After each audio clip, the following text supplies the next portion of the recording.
You're listening to the Mile You're In podcast. Everything running related, from 100 meters to 100 miles. And now, here's your host, Phil Patterson Jr.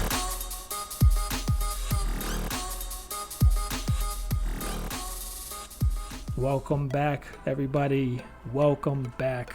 Another episode of the Mile You're In podcast. I got a good topic for you today, something that's been on my heart the last few weeks. And before I get to that, I got to shout out my continuous Patreon supporters, Becky from Miami, Francine from Pembroke Pines, and the anonymous supporter who continue to financially donate to this show each and every month on Patreon. I appreciate the support, and I hope that I'm making you guys proud with the work and effort that I've been putting in lately to produce more episodes and give you value for your money and your donations. I also want to take a second to shout out the Wildcat Ultras, one of, if not my favorite ultra races. Another race is coming up this Labor Day. I think that's September 2nd. You have until August 28th to register. I believe there are about 20 spots left as of right now. They have a 15 miler, 50K, 50 miler, 100K, and 100 miler, and each get the same 40 hours to complete. So if you want the opportunity to do a race and not have to stress about the cutoff time, it's a nice 2.5 mile looped course. The race director, his family that volunteers, everyone there, all the runners that have showed up each year, I've been there. Just a beautiful example of the ultra running community. So I highly recommend checking it out. I'll put a link to the race registration for ultra sign up in the show notes so you guys can check it out. But definitely consider it.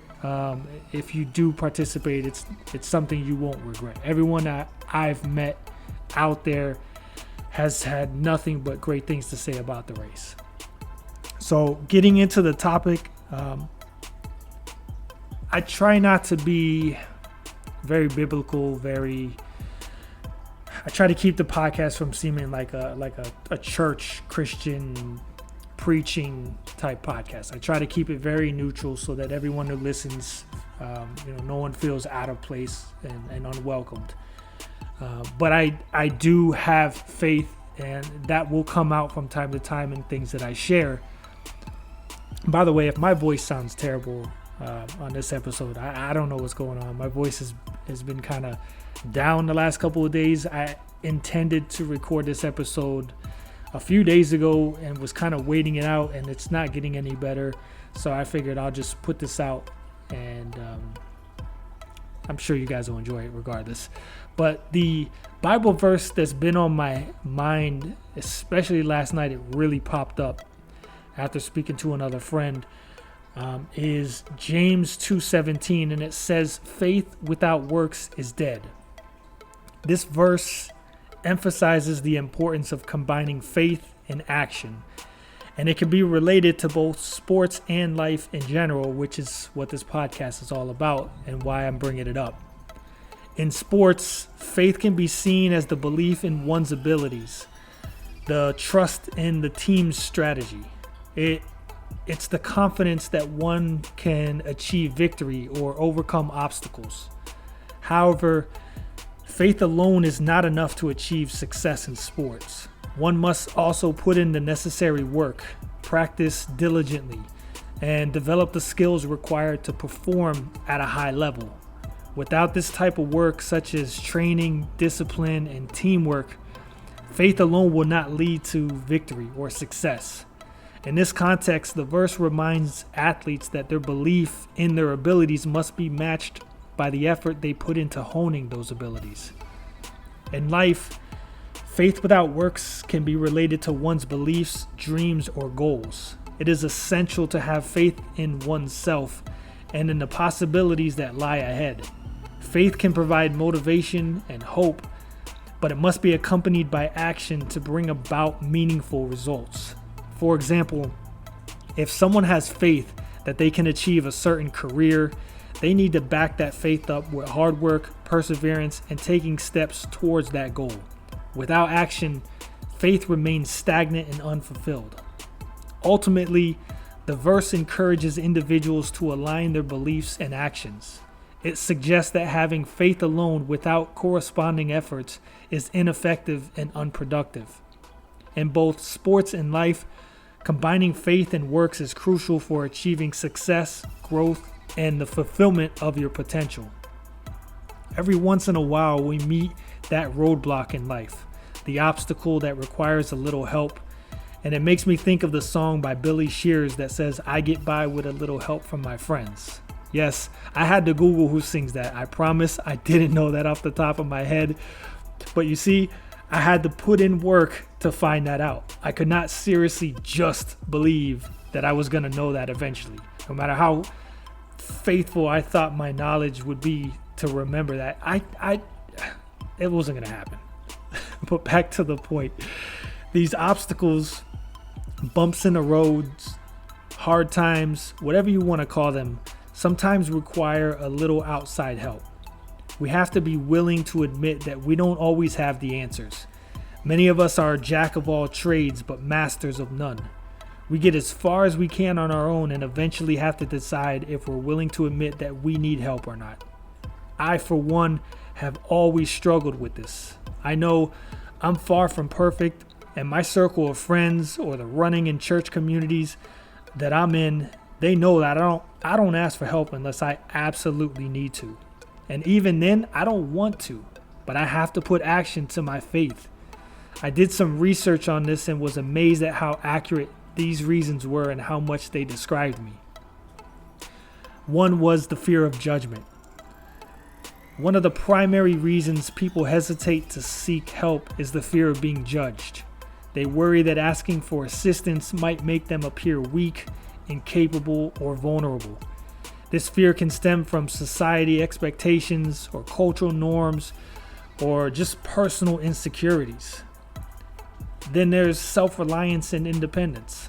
Many individuals have been conditioned to value self-reliance and independence. They feel that asking for help is a sign of weakness or that it diminishes their persona or their ability. As a result, they may struggle to reach out for support even when they genuinely need it. Then there's that perceived burden. Some people may worry that seeking help will burden others with their problems or their needs. They might fear inconveniencing others, being a bother, or feeling indebted to those who provide assistance. This perception can make it challenging to ask for help even when it is necessary. Then there's previous negative experiences, such as being rejected, ridiculed, or dismissed when seeking help. These can contribute to a fear of asking for assistance. These experiences can create a sense of mistrust or a belief that seeking help is futile, leading to a hesitance in future situations. There's a vulnerability and shame that asking for help often requires individuals to acknowledge their vulnerabilities or admit that they are struggling, even when they don't want to. This vulnerability can trigger feelings of shame, inadequacy, or fear of being exposed. And these emotions can be powerful deterrents to seeking help. There's the lack of awareness or knowledge. Some individuals may not realize the extent of the help available to them, or may be unaware of how to access the support they need. They might not be familiar with the resources, services, or individuals who can provide assistance, leading to a reluctance to ask for help. It's important to note that these factors can vary from person to person and situation to situation. Overcoming the fear of asking for help often requires a supportive environment, open communication. That fear of seeking assistance and fostering a sense of trust and safety. Encouraging empathy, understanding, and active listening can also help individuals feel more comfortable seeking help when they need it. I was blindsided by something in my personal life last month, something that caught me so off guard and at the worst of times. Let's just say June 2023 is going to go down as a really crappy month for me.